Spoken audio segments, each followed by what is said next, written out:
শনিবার বিকেল 5টা আমি দাঁড়িয়েছিলাম গোডাউন গেট চত্বরে, অপেক্ষা করছিলাম একটা টোটোর। আজকালকার বাজারে টোটো ছাড়া চলাই যায় না। বড় গাড়িতে উঠুন, 2 চাকা গড়াবার পরেই আবার হল্ট। দাঁড়িয়ে তো আছি, বসে তো আছি, এরকমই চলছে। যদিও বেশি খরচা টোটোয়, তবুও উঠতে হয়, কিছু করার নেই। কাজ আছে, কাজের দ্বারে মানুষকে অনেক কিছুই করতে হয়। একটা টোটো আসছে দেখে হাত দেখিয়ে দাঁড় করালাম। টোটো ড্রাইভারকে বললাম, ডানে শিখলেন যাবেন? ড্রাইভার উত্তর দিল, যাব। কত নেবেন? যেটা হয় সেটাই দেবেন, উঠে পড়ুন। উঠে পড়লাম টোটোয়। বিকেলের দিকে অ্যাটমসফিয়ারটা খুব সুন্দর ছিল, হালকা ব্রিজ বইছিল। বি কলেজের সামনে থেকে যখন টোটোটা টার্ন নিল, পুরনো মেমোরিজ গুলো যেন চোখের সামনে ভেসে উঠল। অনেক মেমোরিজ। ছোটবেলায় যখন বাবার সাথে যেতাম, গিয়ে এগরোল শপের সামনে দাঁড়িয়ে দুজন মিলে এগরোল খেতাম। তারপর বাবা আমাকে টিউশনে ছাড়তে যেত, টিউশন থেকে ফিরতাম বাবার হাত ধরে। সেই মেমোরিজ গুলো যেন তাজা হয়ে গেল। গাড়ি তখন কোলে মার্কেট, চায়ের দোকান সামনে। অনেক দিন আগেকার দেখা একটি ছবি চোখের সামনে ভেসে উঠল। বাবা আমি দাঁড়িয়ে চা খাচ্ছিলাম। আমি তখন সবে চা খেতে শিখেছি। আমার সাথে বাবার একটা আলাদা ফ্র্যাঙ্ক রিলেশনশিপ, খুব কর্ডিয়াল ছিল আমার সাথে বাবা। কিন্তু সময়ের আঘাতে সবকিছু যেন চুরমার হয়ে গেল। বাবার কার্ডিও রিউমাটাইটিস ডিজিজ অনেক ছোটবেলায় ধরা পড়ে। ডক্টরসরা বলেছিলেন যে বাবা বেশি দিন আর বাঁচবে না। তবুও হোমিওপ্যাথি ওষুধের মাধ্যমে বাবা 43 পর্যন্ত সার্ভাইভ করলেন। বাট হঠাৎ একদিন বাড়িতে কান্নাকাটি দেখে বুঝে গেলাম বাবা আর নেই। সময় চলে গেল, তার সাথে আমিও হয়ে উঠলাম বড়। কষ্টটা বজায় আছে। শুধু মনে একটাই ইচ্ছা, বাবা যা যা জিনিস এক্সপেক্ট করেছিল আমার কাছ থেকে, আমি যেন সেই জায়গাটা রাখতে পারি। আমার টোটো এসে পৌঁছালো দানে শিখলেন। আমি নামলাম টোটো থেকে। টোটোওয়ালাকে তার পেমেন্ট করে দিয়ে আরেকটি টোটোর জন্য দাঁড়িয়ে আছি, ফিরতে হবে কোদরা। হঠাৎ দেখি একটি ব্লু কালারের গর্জিয়াস লুকিং একটা টোটো এসে দাঁড়ালো সামনে, জ্যাঠামশাই মিষ্টান্ন ভান্ডারের সামনে। উঠে পড়লাম। টোটোটা কিছু দূর এগোবার পরেই সামনে বাঁদিকে একটি মঞ্জিনিস শপ আছে। এখন সেটা মিয়া মোড়ে হয়ে গেছে, যদিও নাম চেঞ্জ হচ্ছে, মানুষের চিন্তাধারা চেঞ্জ হচ্ছে, শত শত চেঞ্জ হয়ে গেছে সবকিছু। একটি বুড়ো ভদ্রলোক তার সাথে একটি ছোট বাচ্চাকে নিয়ে দাঁড়িয়েছিল। হাত দেখালো টোটোকে, বলে উঠল, সোনাভাটি স্ট্যান্ডে যাবেন? টোটো ড্রাইভার উত্তর দিল, হ্যাঁ যাবো, উঠে পড়ুন। 15 টাকা লাগবে কাকু। 15 টাকা কেন? এখান থেকে 10 টাকা ভাড়া। আচ্ছা আচ্ছা উঠুন। ভদ্রলোক উঠে পড়লেন।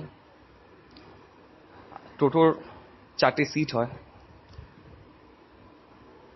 2টো পিছনে 2টো সামনে। উনি বসলেন সামনের সিটে, কেননা ওনার উঠতে অসুবিধা হচ্ছিল। বাচ্চাটিকে বসালেন ওনার বাঁ দিকে। যদিও রিস্কি, বাচ্চাটা বাঁ দিকে বসাটা উচিত নয়। ডান দিক থেকে গাড়িগুলো যখন পাস করবে, বাচ্চাটার গা ঘেঁষেই পাস করবে। তাই আমি ইনসিস্ট করলাম ওনাকে, আপনি আমার সিটে চলে আসুন, আমি ওইদিকে চলে যাচ্ছি। উনি বললেন, না না আপনি বসুন। উনি আমার পাশে উঠে এসে বসলেন, যে সিটটা ফাঁকা ছিল, আর বাচ্চাটাকে কোলে নিয়ে নিলেন। বাচ্চাটি খুব জলি, পরনে একটা নীল টি শার্ট আর একটা হাফ প্যান্ট, পায়ে দারুণ রঙিন জুতো, এক মনে খেলে যাচ্ছে একটা ফিজেট স্পিনার নিয়ে। মনে হলো আমাদের সময় আমরা কি নিয়ে খেলেছি। আমার তো মনে আছে, আমি তো শুধু নুড়ি পাথর নিয়ে খেলতাম, ছুটতাম দিয়ালে, সিটকেস তো আবার আমার কাছে, আবার ছুটতাম, কি মজাটাই না হতো। আমার ভার্সনে স্কোয়াশ টেনিস বলতেই পারো। এনিওয়েজ, যখন দেখলাম বাচ্চাটির মুখের দিকে, ইচ্ছা করলো কথা বলি। আমি একজন টিচার বাই প্রফেশন, তাই আমার যাই কথা থাকুক না কেন ঘুরে ফিরে সেই চলে আসে টিচিং এর উপরে। বাচ্চাটাকে প্রশ্ন করলাম, কোন স্কুল? বাচ্চাটা উত্তর দিল, Asian international school, class UKG, section A, roll number 5। বাচ্চাটার স্মার্টনেস দেখে আমি হতভম্ব। ভাবলাম, এইটুকু বাচ্চা, এত সুইফট রিপ্লাই। অভিভূত হয়ে বললাম, আচ্ছা, তো তোমার কোন সাবজেক্টটা পড়তে সব থেকে ভালো লাগে? বাচ্চাটি উত্তর দিল, আমার ওসব কিছু ভালো লাগে না, আমি শুধু খেলতে ভালোবাসি। কোনো ফেভারিট টিচার আছে যার ক্লাস করতে তোমার খুব ভালো লাগে, যার ক্লাস করলে তোমার খুব আনন্দ হয়? কোন টিচারটা তোমাকে সব থেকে ভালোবাসে? কোনো টিচারই ভালো নয়, সবাই শুধু বকে আর মারে। আমার একদম ভালো লাগে না, কোনো টিচার ভালো নয়, সবাই বাজে। না, ওরম বলতে নেই বাবু, টিচাররা তো তোমার ভালোই চান, বলো। তোমাকে তো ভালোবাসে না তুমি যখন হোমওয়ার্ক করে দাও, তাই তো? ভালোবাসা তো। আমার কোনো টিচার কি ভালো লাগে না। আমি যখন খুব স্যাড থাকি তখন শুধু টিচারগুলো আমাকে শুধু ক্যান্ডি আর কেকই দেয়, আর কিছু দেয় না। আচ্ছা, ওসব ছাড়ো, চলো বলো তো, তোমার তো ওখানে অনেক বন্ধু বান্ধব আছে, রাইট? তো তোমার বেস্ট ফ্রেন্ড কে? তোমার বেস্ট ফ্রেন্ড যাকে তোমার খুব ভালো লাগে, যে তোমার সাথে সবসময় টিফিন শেয়ার করে, খাওয়া দাওয়া করে, তোমার বেস্ট ফ্রেন্ড কে? আমার বেস্ট ফ্রেন্ড খুব ভালো, সব সময় আমার সাথে একসাথে খেলে, আমার সাথে একসাথে স্কুল যায়, আমরা একসাথে স্কুল থেকে ফিরি, আমরা একসাথে মাঠে ফুটবল খেলি, আমরা বাইরে পার্কে যাই, আমরা একসাথে বসে কার্টুন দেখি, কত কি করি। আমার খুব ভালো লাগে। এবং জানো, আমার বেস্ট ফ্রেন্ড আমাকে রাতে ঘুমও পাড়িয়ে দেয়। আমার বেস্ট ফ্রেন্ড আমার ড্যাড। কথাটা শুনে আমার একটা অদ্ভুত অনুভূতি হলো। না কাঁদতে পারছিলাম, না আনন্দটাকে এক্সপ্রেস করতে পারছিলাম। কিছুক্ষণের জন্য যেন চুপ করে বসে রয়ে গেলাম। টোটোটা চলতেই থাকলো, আমি হতভম্বের মতো সামনের দিকে তাকিয়ে রইলাম। বাচ্চাটা তার দাদুর কোলে বসে, তার দাদু প্রাউডলি বাচ্চাটাকে জড়িয়ে ধরে একটা ফোরহেডে কিস করলো। তারপরে আমার চারিপাশে কি ছিল আমি আর মনে রাখতে পারিনি, সবই হারিয়ে গেল। চলে গেলাম দুর্গাপুজোর সেই একটা দিন। আমার বয়স তখন 15। আমি বাবার সাথে বেরিয়েছিলাম ঠাকুর দেখতে সাইকেলে। বাবার সাইকেলে, আমি আমার সাইকেলে গেছিলাম ইছাপুরের দিকে ঠাকুর দেখতে। ওখানে একটি দোকান ছিল, সে দোকানে egg roll, chicken roll, egg chicken chow mein, mixed fried rice, fish finger, fish fry সবই ছিল। গন্ধটাও খুব দারুণ ভাবে নাকে আসছিল। বাবাকে বললাম, বাবা একটা ফিশ ফ্রাই খাবো? বাবা প্রথমে আমার দিকে তাকালো, তারপর নিজের পকেটে হাত দিল, ওয়ালেটটা বার করে খুলে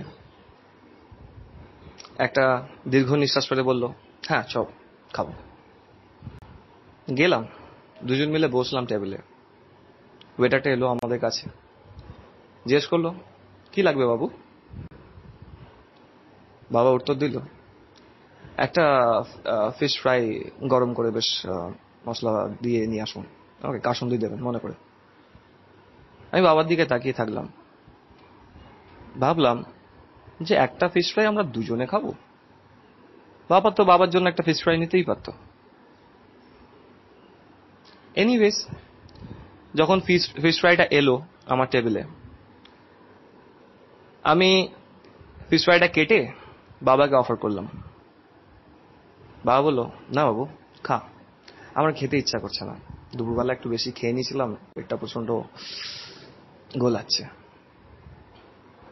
অনুভব করলাম যে বাবার কাছে টাকা নেই। তাই বাবা ওই ফিশ ফিঙ্গারটা আমাকে একলা খাওয়ার জন্যই কিনে দিয়েছিল। সেদিন বাবার সাথে যখন ফিরছি, আমার মনে এত আনন্দ ছিল যে হ্যাঁ, প্রথমবার বাবাকে বাবার গণ্ডিটার বাইরে দেখলাম, বাবাকে অ্যাজ এ ফ্রেন্ড উপলব্ধি করেছিলাম।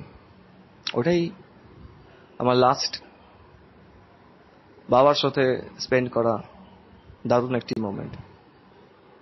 চোখের সামনে সবকিছু যেন ভাসতে ছিল। আমার চেনা স্টপেজ আমি পেরিয়ে চলে গেলাম।